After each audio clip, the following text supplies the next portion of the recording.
Hello hi అందరికీ నమస్తే నేను మీ Lavanya welcome to Film matter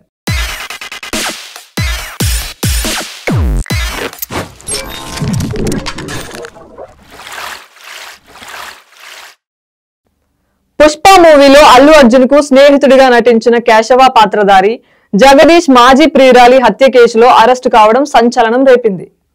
అయితే ఆయన అరెస్టుతో పుష్ప షూటింగ్ కు ఆటంకం ఏర్పడుతుందనే ఊహాగానాలు కొనసాగాయి. ఆ క్రమంలో జగదీష్ ని బెయిల్ పై విడిపించారని పుష్ప యూనిట్ ప్రయత్నిస్తున్నారనే విషయం మీడియాలో కనిపించింది.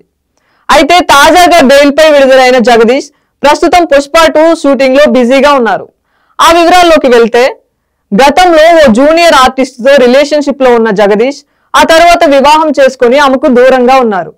ఆ సమయంలోనే జూనియర్ ఆర్టిస్ట్ మరొకరితో రిలేషన్ పెట్టుకోవడం జగదీష్ కు నచ్చలేదు.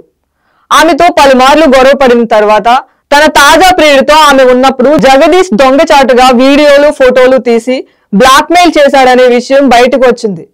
ఆ తర్వాత వేధింపులు తట్టుకోలేక జూనియర్ ఆర్టిస్టు సూసైడ్ చేసుకున్నదనే విషయాన్ని పోలీసులు వెల్లడించారు.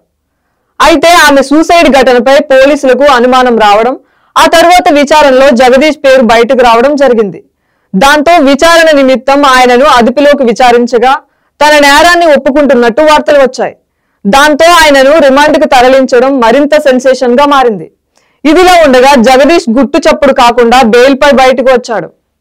అప్పటి నుంచి పుష్ప టీం ఆయనతో అల్లు అర్జున్ కు ఉన్న సన్నివేశాలను చిత్రీకరిస్తున్నారు. జగదీష్ రోల్ కు సంబంధించిన కాంబినేషన్ సీన్లు పూర్తి చేసే పనిలో ఉన్నారు అని ఫిల్మ్ నగర్ లో చర్చ జరుగుతుంది. కండిషన్ బెయిల్ పై వచ్చిన జగదీష్ సీన్లను పూర్తి చేసే ఆలోచనలో చిత్ర యూనిట్ ఉన్నట్టు సమాచారం.